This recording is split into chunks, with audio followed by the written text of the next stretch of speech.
नमस्कार, स्वागत है आप सभी का मेरे YouTube चैनल पर। आज मैं आपको सोमवार व्रत कथा और पूजन की विधि बता रहा हूँ। सोमवार का व्रत चैत, वैशाख, श्रावण, मार्गशीर्ष, कार्तिक मास में प्रारंभ किया जाता है। साधारणतः श्रावण सोमवार में सोमवार व्रत आरंभ करना चाहिए, नहीं तो आप किसी भी महीने में, जो महीने बताए हैं उनमें आप व्रत प्रारंभ कर सकते हैं। व्रत रखने वाले स्त्री पुरुष को चाहिए कि सोमवार को प्रातःकाल काले तिल का तेल लगाकर स्नान करें, या जिस बाल्टी में जल डाल के स्नान कर रहे हों उसमें थोड़े से काले तिल जरूर डाल लेने चाहिए। विधि पूर्वक शिव जी का पूजन करें और ओम नमः शिवाय मंत्र का जाप करता रहें। सोमवार का व्रत साधारणतः दिन के तीसरे पैर तक होता है। व्रत में फलाहार या पारायण का कोई भी नियम नहीं है, किंतु यह आवश्यक है कि केवल एक ही समय भोजन करना चाहिए। भोजन के व्रत में, सोमवार के व्रत में भोजन शंकर पार्वती जी का प्रसाद, यानी जो भगवान का भोग लगाते हैं भगवान शिव और पार्वती जी का, वही ग्रहण करना चाहिए। सोमवार के व्रत 3 प्रकार के होते हैं: साधारण सोमवार, सोम प्रदोष व्रत और 16 सोमवार।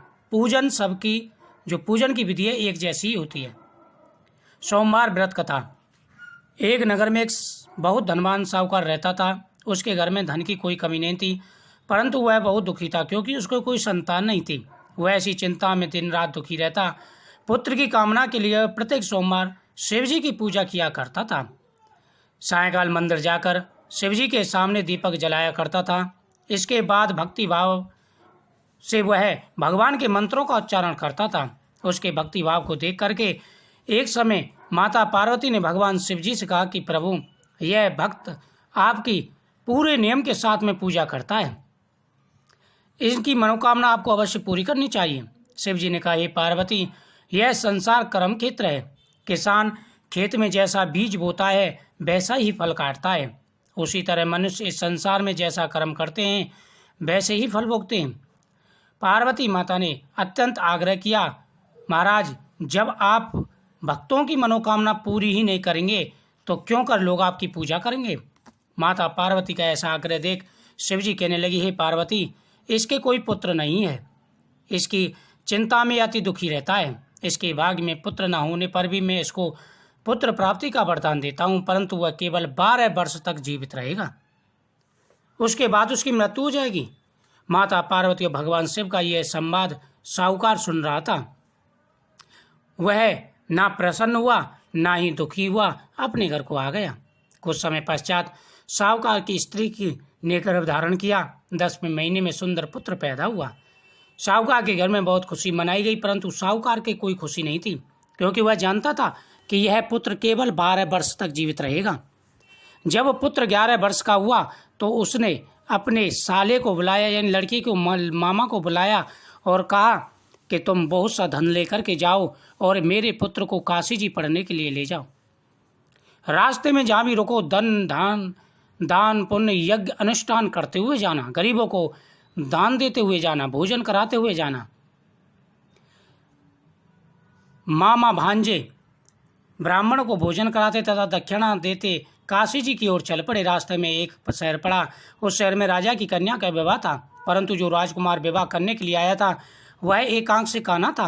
उसके पिता राजा को इस बात की बड़ी चिंता हुई कि कहीं राजकुमार देखकर राजकुमारी या उसके माता पिता विवाह से अड़चन पैदा ना कर दें, बिना विवाह से मना ना कर दें। जब उसने सेठ के लड़के को देखा तो उसने उसको राजी कर लिया और कहा कि मैं तुम्हें बहुत सा धन दूंगा, सिर्फ मेरे दहलीज का कार्य शुरू करवा दें। मामा से बात की, वे राजी हो गए। फिर उस साहूकार के लड़के को भर के कपड़े पहनाकर घोड़ी पर चढ़ाकर कन्या के द्वार पर ले गए। सभी कार्य संपन्नता पूर्वक संपन्न हो गए। राजकुमार के पिता ने सोचा, यदि विवाह कार्य भी इस लड़के से करा लिया जाए तो क्या बुराई है। ऐसा विचार कर लड़के और उसके मामा ने कहा, यदि आप फेर और कन्यादान का भी कार्य पूरा करा दे तो आपकी बड़ी कृपा होगी। मैं इसके बदले आपको बहुत सा दारा धन दूंगा। दोनों सेठ स्वीकार कर लिया। विवाह कार्य बहुत अच्छी तरह से संपन्न हो गया, लेकिन सेठ के लड़के ने उस कन्या के पल्ले पर, यानी चुनरी के पल्ले पर लिख दिया, मैं तो काशी जी पढ़ने जा रहा हूँ, जिसके साथ तेरा विवाह हो रहा है वो एक आंख से काना है। ऐसा लिख करके वह काशी जी चले गए। जब लड़की ने उस चुन्नी के पल्ले पर लिखा हुआ यह देखा तो उसने अपने पिता को बात बताई। उन्होंने बारात को वापस भेज दिया। इधर मामा भांजे काशी जी पहुंचे। मामा ने यज्ञ अनुष्ठान प्रारंभ कर दिया, बेटे ने पढ़ना प्रारंभ कर दिया। दोनों वहां पर बड़े भगवान की भक्ति पूर्वक यज्ञ अनुष्ठान करने लगे। एक बार उसके मामा ने विशाल यज्ञ का आयोजन किया था और उसका भांजा जो पढ़ाई कर रहा था, तभी उसके सिर में दर्द होने लगा।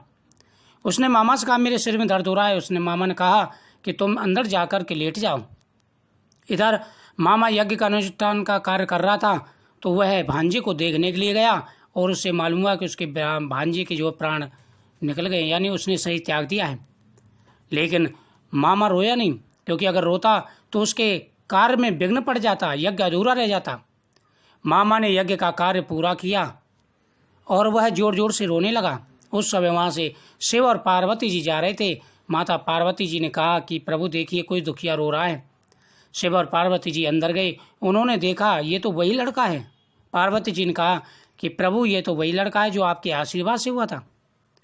शिव जी कहने लगी, पार्वती ये कर्म की तरह है, इसकी आयु इतनी ही थी। माता पार्वती ने कहा, प्रभु इसको और आयु दीजिए। अगर आप ऐसा नहीं करेंगे तो इसके मामा को बड़ा ही लांछन लगेगा।